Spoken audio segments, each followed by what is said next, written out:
Hey guys, and welcome to part 30 of Let's Play Pokemon SoulSilver. In the last part we started our long trek to the Elite Four, or it's not really that long, and I rambled on about the Pokemon films for a little bit, and now all we really have to do is, we've almost finished this route. We've only got a couple more trainers to go.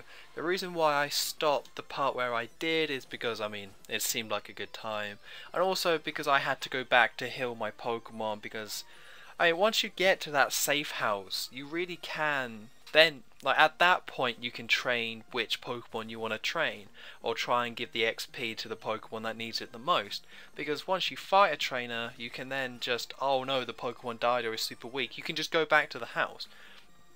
It's no big deal, it's not that much of a hassle, but there's about 8 trainer battles leading up to the house, so that's why you can't really do any training at that point, because then healing is such a big pain, and also you can't really avoid trainers in this route.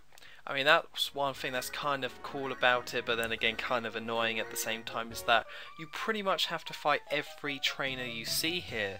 As you can see there, that trainer was just looking straight down, and there was no way I was going to get around it, so it was kind of annoying, but at this point in the game though, one thing you've probably, or you might have noticed, but I didn't mention, is that all my Pokemon are now fully evolved.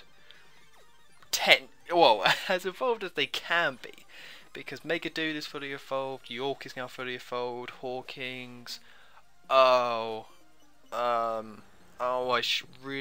this isn't the fluff, E-Rock isn't fully evolved, and See, I can never remember what Pokemon I own, at a moment's notice, because I give them such dumb names that I remember the name, but then the name is so forgettable because of how dumb it is. Oh, this is embarrassing. Typhlosion, Fluff, Pidgeot, Azurill, Gravel. Listen, it's not important, but pretty much all my Pokemon are fully evolved, and I don't know, maybe in the future I'm kind of thinking about getting rid of E-Rock and replacing it with a Pokemon I can fully evolve, but I will tell you this, and I will promise you this, that won't happen, that won't happen until after the Elite Four, so don't. I wanted to use my original squad for the Elite Four. I didn't really want to mess around with it too much. The only reason why I messed around with it I introduced a new Pokemon in my Pokemon Pearl Let's Play is because I had a spare slot, because I only had 5 Pokemon when I got to the Elite Four, which is why I caught Fish Demon and used that Pokemon instead. So, but anyway, enough about that. We're now in Victory Road, which, design-wise, it looks exactly like the 4th generation Victory Road, but it's the 4th generation game, so I can't argue with that. But one thing you'll be pretty happy about is that there's really no puzzles here, because one thing that I was grateful for that, because when I got to this place I realised, oh god, I'm out of repels. I had one more max repel and that was it. And like I stated in the last part, if I wanted more repels I would have to fly back to Goldenrod, buy some more repels, and then walk all the way back here, which I just wasn't prepared to do. That was just going to be too much hassle, so I kind of risked it and thought, you know what, I'll just leave it, I'll use my repel, and when it runs out. So really what I should have done, and what would have been the smart thing, is, well, either A, to get more repels, to go to the shop and buy 20 max repels so I didn't have to worry about it, or B, looked up the layout on Bulbapedia before I played this, but because I had no idea what the layout was, I couldn't remember this Victory Road that well, so I was like, oh, I hope this works out for the better, and it actually does in the end. I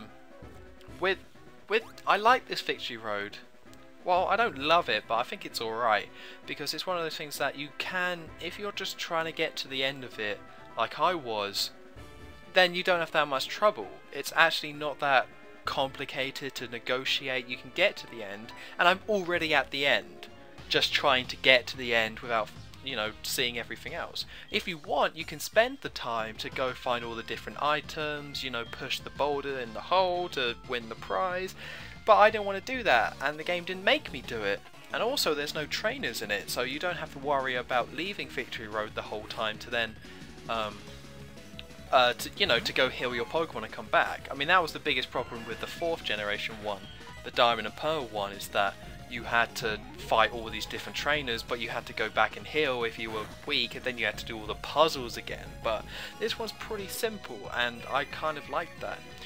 But what this does mean is that you have to fight your rival again, and I was not expecting this at all. Once again, I said that the smart thing to do would have been to look up this place in Bulbapedia, and if I did do that I would have known about this battle, but I didn't. And you might have noticed that when I fought those 2 trainers and before I entered Victory Road, I didn't go heal my Pokemon, so Megadude was dead because well, the reason why Megadude's dead is because a Golbat killed it, because Golbats are assholes and I hate them.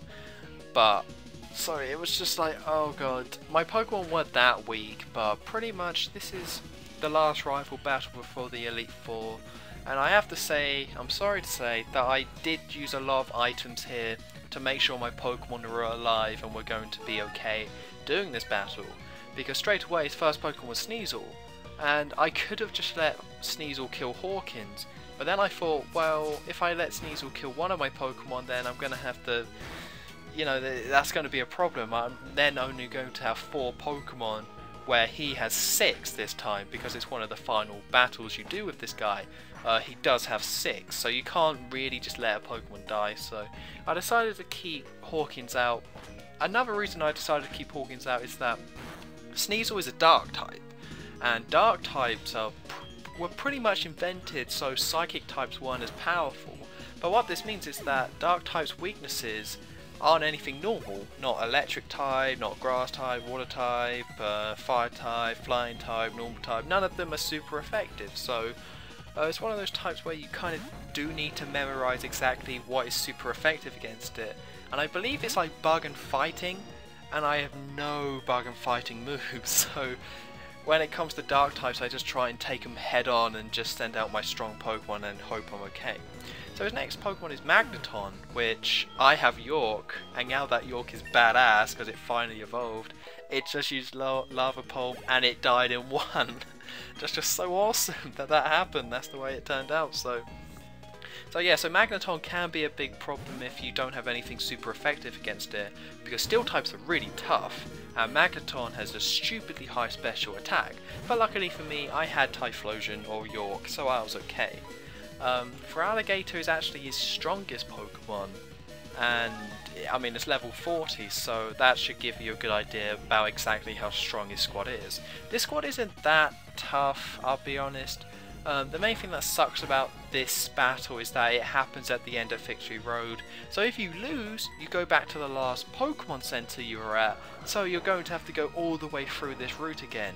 Of course you don't have to fight the trainers, but you have to go all the way through the route, and then you have to go all the way through Victory Road, so this is why I was really panicked about losing, because I was like, God, I can't lose this, I just can't. So, of course against Feraligatr I was always going to use the Fluff, because it's my Electric type, so I used Charge, because I've never used the Attack Charge before. I'd never used it, never found it that useful, but in this Let's Play, I love that attack. The combination of Charge and then Discharge is just such a killer combination, so using that combination and the fact that Discharge is just a really good attack anyway, and that the Fluff has really high special attack, I decided to, obviously I wasn't going to have any problems there, so that's his strongest Pokemon taken care of, so at this point I knew that it was smooth sailing.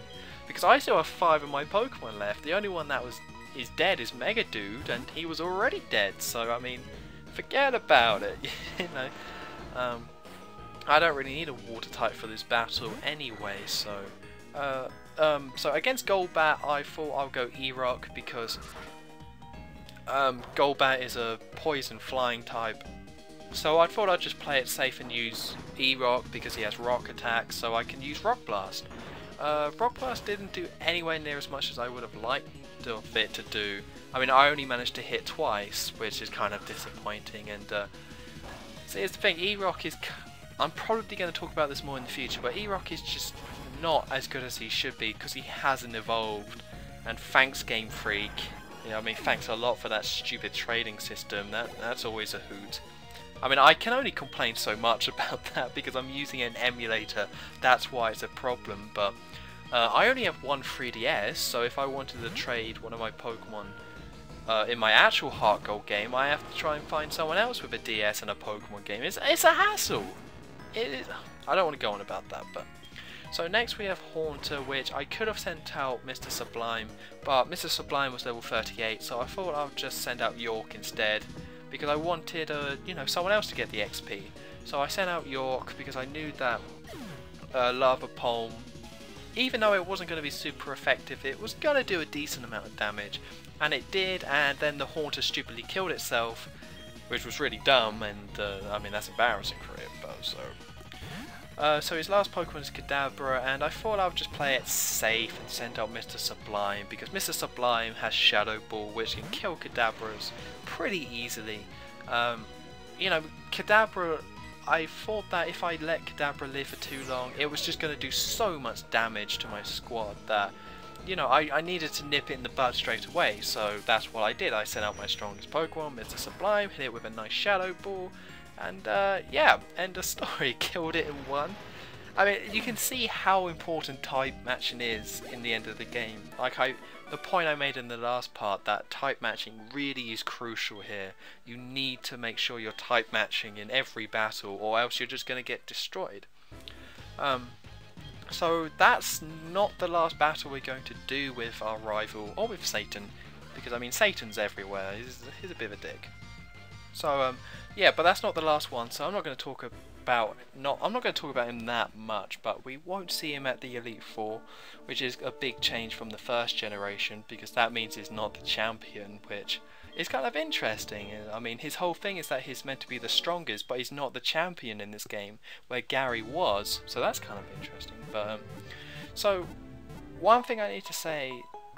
I'm not going to do an Elite Four prep episode. If you want to see my general kind of Elite Four preparation, go and watch part 40.5 of my Pokemon Pearl Let's Play, and you'll pretty much get a good sense of what Pokemon I use and all that.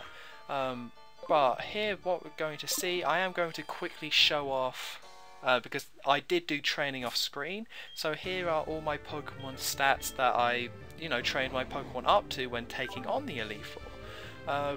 And the two things I did do though, I did a lot of training, did that in Victory Road, and I did go and buy a load of HP ups to apply to all my Pokemon. So yeah, these are all my stats and all my moves that I use for people that are interested. So next time in Let's Play Pokemon SoulSilver, I'm going to start the Elite Four. So I've been on Storm23, don't forget to like, comment and subscribe, and I'll see you next time.